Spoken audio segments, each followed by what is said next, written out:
தற்போது அந்த 25 தகைமையாளர்களுக்கான அந்த விருது என்பது வழங்கப்பட்டு வருகிறது. திருவள்ளுவரின் நெறிகளை பரப்பும் 25 தகைமையாளர்கள் தேர்வு செய்யப்பட்டு அவர்களுக்கு தற்போது அந்த பரிசு தொகையை முதலமைச்சர் மு க ஸ்டாலின் வழங்கி வருகிறார். அதனை நேரலையில் பார்த்து கொண்டிருக்கிறோம்.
திருக்குறள் நெறி பரப்பக்கூடிய தகைமையாளர்கள் 25 பேருக்கு முதலமைச்சர் மு க ஸ்டாலின் பரிசு தொகைகளை வழங்கி வரக்கூடிய காட்சிகளை பார்த்து கொண்டிருக்கிறோம். கூடுதல் விவரங்களை செய்தியாளர் சிவமணியிடம் கேட்கலாம். சிவமணி, இப்போ இந்த திருக்குறள் நெறி பரப்பக்கூடிய தகைமையாளர்கள் எவ்வாறு தேர்வு செய்யப்பட்டார்கள்? அவர்களுக்கான அந்த பரிசு என்பது வழங்கப்பட்டு கொண்டிருக்கிறது. இப்போ இந்த மழையை தொடர்ந்து அடுத்த கட்ட நிகழ்ச்சி அப்படிங்கிறது என்னவாக இருக்கும்? இந்த நிகழ்வு குறித்த தகவல்கள். 22 தகையாளர்களுக்கு இந்த 25,000 ரூபாய் ரொக்க பரிசோடு கூடிய நற்சான்றிதழ் வழங்கக்கூடியதுதான் இந்த தகையாளர் விருது அப்படிங்கிறது. இந்த தகையாளர்கள் அப்படிங்கிறது தமிழகம் முழுவதும் இருக்கக்கூடிய மொத்தமாக இருக்கக்கூடிய, அதாவது தமிழகத்துல மட்டுமல்லாது இந்தியாவுடைய பல்வேறு பகுதிகள், உலகினுடைய பல்வேறு பகுதிகளுக்கும் திருக்குறள் குறித்த அந்த தகவல்களை பரப்பக்கூடிய நபர்களாக இருக்கிறார்கள். அவர்கள் தமிழகம் மட்டுமல்லாது தமிழகத்தினுடைய பல்வேறு பகுதிகளில் இருந்தாலும் இந்தியாவுடைய பல்வேறு பகுதிகளில் இருந்தும் தேர்வு செய்யப்பட்டிருக்கிறார்கள். 22 நபர்கள் அவர்கள் தேர்வு செய்யப்பட்டிருக்கிறார்கள். அவர்களுக்கு 25,000 ரூபாய் ரொக்க பரிசோடு கூடிய நற்சான்றிதழ் அப்படிங்கிறது வழங்கப்படுகிறது. பாராட்டு சான்றிதழ் அப்படிங்கிறது வழங்கப்படுகிறது. இந்த பாராட்டு சான்றிதழை தமிழகத்தினுடைய முதலமைச்சர் மு க ஸ்டாலின் வழங்கி இருக்கிறார். அவரோடு துணை முதலமைச்சர் உதயநிதி ஸ்டாலின், அமைச்சர்கள், மூத்த அமைச்சர்கள் நேரு உள்ளிட்டோர் இருக்கிறார்கள். மா சுப்பிரமணியன் உள்ளிட்ட ஏராளமான அமைச்சர்கள் இருக்கிறார்கள். தூத்துக்குடியினுடைய மக்களவை உறுப்பினர் கனிமொழி இருக்கிறார். இந்த பகுதியில அந்த கன்னியாகுமரியில இருக்கக்கூடிய கடல் சங்கமிக்கக்கூடிய இந்த பகுதியில இந்த விருது அப்படிங்கிறது அவர்களுக்கு வரக்கூடிய கௌரவமாக அது பார்க்கப்படுகிறது. திருக்குறள் குறித்த பல்வேறு தகவல்களை உலகத்தினுடைய பல்வேறு இடங்களுக்கும் பரப்புபவர்களாக பார்க்கப்படக்கூடிய 22 பேர் தேர்வு செய்யப்பட்டு அவர்களுக்கு 25,000 ரூபாய் மதிப்புள்ள அந்த பரிசோடு கூடிய பாராட்டு சான்றிதழ் அப்படிங்கிறது வழங்கியிருக்கிறது. தற்போது சுமார் 15 நிமிடங்கள் பெய்த பலத்த காற்றுடன் பெய்த மழை அப்படிங்கிறது நின்று இருக்கிறது. இதன் காரணமாக திட்டமிட்டபடி அடுத்தடுத்த நிகழ்வுகளில் முதலமைச்சர் பங்கேற்பதில் எவ்வித பிரச்சனையும் இருக்காது என தெரிய வருகிறது. காற்றின் வேகம் சற்று அதிகமாக இருந்தாலும் கூட மழை தற்போது நின்று இருக்கிறது. தமிழக முதலமைச்சர் அங்கிருந்து சற்று நேரத்தில் புறப்பட எடுக்கிறார். இந்த 22 தகையாளர்களுக்கும் பரிசு தொகையும் பாராட்டு சான்றிதழையும் வழங்கிய பிறகு இன்னும் சற்று நேரத்தில் அங்கிருந்து தமிழக முதலமைச்சர் புறப்பட தயாராக இருக்கிறார். அவரை வரவேற்று அழைத்து வருவதற்காக விவேகானந்தர் என்ற பெயர் கொண்ட இயந்திர படகு தயார் நிலையில் இருக்கிறது. இன்னும் சற்று நேரத்தில் அந்த படகில் ஏறி தமிழக முதலமைச்சர் இந்த படகு குழாமை வந்தடைய இருக்கிறார். அங்கு இருக்கக்கூடிய அந்த மணல் சிற்பத்தை சற்று நேரத்தில் பார்வையிட இருக்கிறார். திருவள்ளுவருடைய மணல் சிற்பம் அப்படிங்கிறது அமைக்கப்பட்டிருக்கிறது.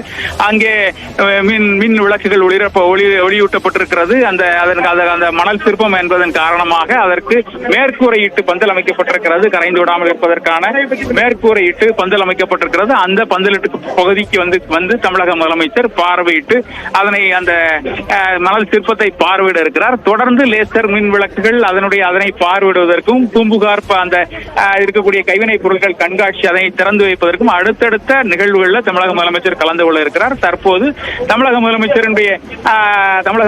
விவேகானந்தர் பாறையிலிருந்து கீழே விவேகானந்தர் பாறை அருகே இருக்கக்கூடிய திருவள்ளுவர் பாறையிலிருந்து திருவள்ளுவர் சிலையை பார்த்து அந்த கையாளர்களுக்கு விருதை வழங்கிவிட்டு கீழே வரக்கூடிய நிகழ்வு அப்படிங்கிறது துவங்கி இருக்கிறது.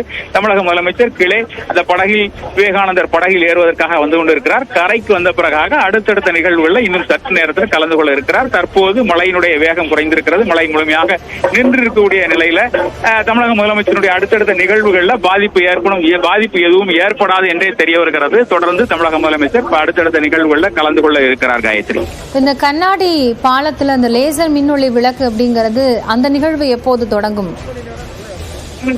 அந்த லேசர் விளக்குகள் அப்படிங்கிறது பாலத்துல இரு பங்களிலும் அந்த லேசர் விளக்குகள் அமைக்கப்பட்டிருக்கிறது. லேசர் விளக்குகள் அமைக்கிறது அதனை இன்னும் சற்று நேரத்தில் அந்த ஒளிர விடுவதற்கான நடவடிக்கைகள் துவங்கும். அதோடு மட்டுமல்லாம திருவள்ளுவர் சிலை அமைந்திருக்கக்கூடிய அந்த பீடத்துல அலங்கார மின் விளக்குகள் அமைக்கப்பட்டிருக்கிறது. அந்த மின் விளக்குகளும் சற்று நேரத்தில் ஒளிர விடப்படும்.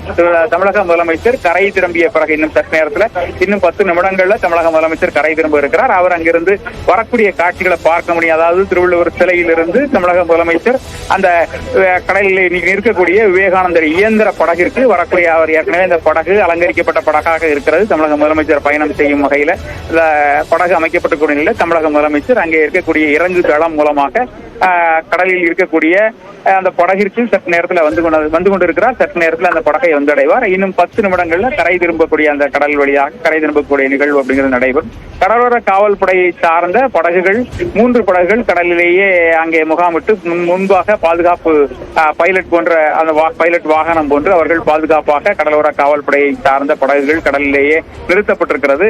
அந்த முதலமைச்சர் பயணம் செய்யக்கூடிய அந்த படகுக்கு முன்பாக அந்த கடலோர காவல்படையை சார்ந்த அந்த வீரர்களை கொண்ட அந்த படகுகள் முன் நிறுத்தப்பட்டிருக்கிறது. தமிழக முதலமைச்சர் அந்த திருவள்ளுவர் சிலையிலிருந்து கீழே இறங்கக்கூடிய அந்த இறங்கு பாலம் அந்த இறங்கு தளம் மூலமாக தற்போது கீழே வந்து கொண்டிருக்கிறார். இங்கே இன்னும் சற்று நேரத்தில் அங்க இந்த படகு தயாராக இயந்திர படகு தயாராக நிறுத்தப்பட்டிருக்கிறது. அந்த படகில் ஏறி இன்னும் சற்று நேரத்தில் கரை திரும்ப இருக்கிறார். கரையில அலங்கார விளக்குகள் அமைக்கப்பட்டிருக்கிறது. மேற்கூரை இட்டு அமைத்திருக்கிறார்கள். திருவள்ளுவரினுடைய மணல் சிற்பம் அமைக்கப்பட்டிருக்கிறது. அவருடைய அந்த திருவள்ளுவர் சிலை அமைக்கப்பட்டு வெள்ளி விழா ஆண்டுல அடியெடுத்து வைத்திருக்கக்கூடிய நிலையில் அதனை போற்றும் வகையில பல்வேறு நிகழ்வுகள் நடத்தப்பட்டிருக்கிறது. அதன் ஒரு பகுதியாக கரையில அந்த திருவள்ளுவருடைய மணல் சிற்பம் அமைக்கப்பட்டிருக்கிறது. அந்த மணல். நன்றி சிவமணி, விவரங்களை வழங்கியமைக்கா.